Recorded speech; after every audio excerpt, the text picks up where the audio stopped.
원래 여권에는 사진이 필요 없었습니다. 하지만 1차 대전 시기 독일 스파이가 위조된 미국 여권을 들고 영국에 입국한 게 발각된 이후부터 사진이 도입되었죠. 여권 사진 때문에 고생하시는 분들 독일 스파이를 원망하면 됩니다. 해외여행의 필수품 하면 떠오르는 건 여러 가지가 있겠지만 이것이 없으면 아예 출국조차 할 수 없습니다. 바로 여권이죠. 해외에 있다면 주민등록증과 운전면허증 대신 나의 신분을 밝혀주는 여권, 없으면 안 되는 필수품인데요. 그런데 이 여권, 생각보다 황당하고 재미있는 우리가 몰랐던 역사와 사실들이 숨어 있습니다. 그래서 준비했습니다. 여권에 대한 12가지 재미있는 사실들. 의외로 여권의 역사가 오래되었다는 사실 알고 계시나요? 최소 1000년 이상 사용되었을 것으로 추정됩니다. 이를 뒷받침해주는 가장 오래되고 유명한 기록 중 하나가 바로 성경인데요. 정확히는 구약성경 느헤미야서에서 그 내용을 찾아볼 수 있죠. 기원전 450년경 페르시아 제국의 아닥사스다 왕 밑에서 일하던 관리였던 느헤미야는 고향으로 돌아가 무너진 성벽을 재건하는 임무를 맡게 됐는데 왕에게 통행을 허락하는 편지를 써달라고 요청합니다. 아닥사스다 왕이 써준 이 편지가 여권의 시초로 알려져 있죠.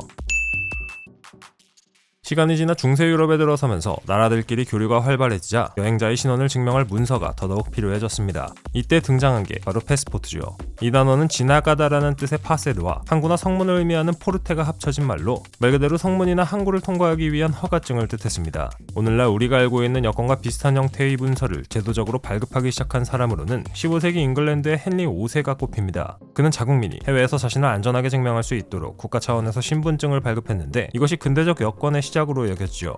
물론 이 당시의 여권은 지금처럼 일반 백성이 아니라 왕의 신하, 외교관, 상인 등 일부 특정 계층에게만 주어졌습니다.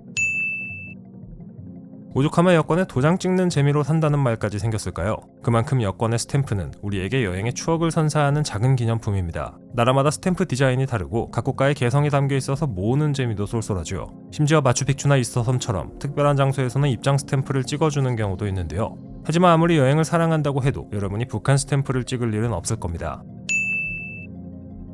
이렇게 하나의 여권에 여러 나라의 스탬프가 모두 담기듯 세계 곳곳에서의 연결도 이제 하나의 심 안에 모두 담을 수 있습니다. 바로 세일리 이야기인데요. 한 번도 안 써본 사람은 있어도 한 번만 써본 사람은 없을 만큼 빠르고 편리합니다. 특히 로밍 대비 가격이 저렴하고 몇 번의 서치로 설치가 가능하기에 분실의 위험과 사기가 걱정되는 현지 유심과는 안녕하셔도 됩니다. 다가오는 설 연휴, 긴 기간 해외로 출국할 예정이라면 세일리는 선택이 아닌 필수입니다. 바쁜 여행 기간 동안 통신 서비스를 고르느라 낭비될 시간을 줄여주는 세일리, 무료로 탑재된 악성 광고 및 URL 차단 기능으로 안전한 인터넷 사용은 덤이지요. 화면에 QR코드 또는 더보기란의 링크를 통해 세일리 앱을 다운받고 할인코드 앤드류코를 입력하면 15% 즉시 할인이 적용됩니다. 여행 갈 때 여권과 짐 가방만 챙기지 말고 세일리도 같이 챙겨야 한다는 사실 꼭 잊지 마세요. 지금은 독사진이 필수지만 여권 사진이 도입된 초창기만 해도 이런 가족 사진을 여권에 사용해도 아무 문제가 없었습니다. 물론 대가족이면 본인 확인하는데 시간은 걸렸겠지만 말이죠. 여권 사진, 까다로운 규정 때문에 아마 많은 분들이 스트레스를 받을 겁니다. 귀를 보여야 하고 머리가 이마를 높으면 안 되는 등의 규칙이 존재하죠. 그런데 이건 말고도 여권 사진을 찍을 때 하면 안 되는 의외의 행동이 있는데요. 바로 웃는 겁니다. 물론 약하게 웃는 정도라면 괜찮지만 입을 벌리고 크게 웃는 건 불가능하죠. 이는 웃는 표정이 얼굴의 이미지를 변화시키고 이렇게 변화된 이미지 덕분에 자동 출입국 심사에서 본인 확인이 안 될 수 있기 때문입니다. 아무리 웃상이더라도 여권 사진을 찍을 땐 정색해야겠네요.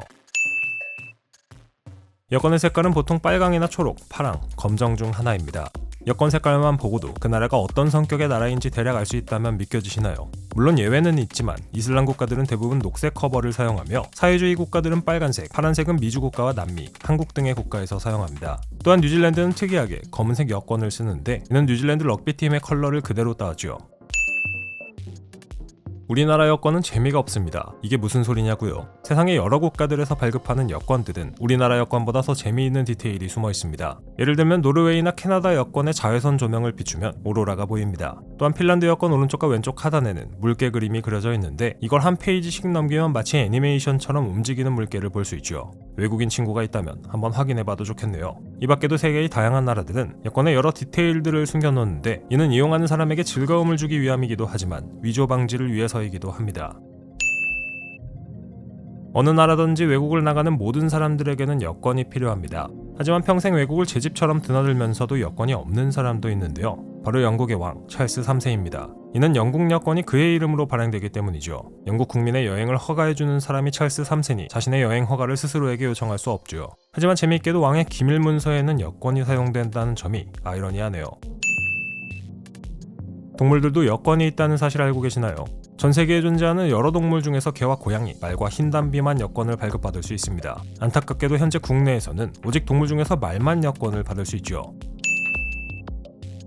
과거의 여권들은 지금처럼 작은 책 형태가 아니라 종이 한두 장이었습니다. 그럼 지금처럼 작은 책 형태가 도입된 건 바로 1920년대죠.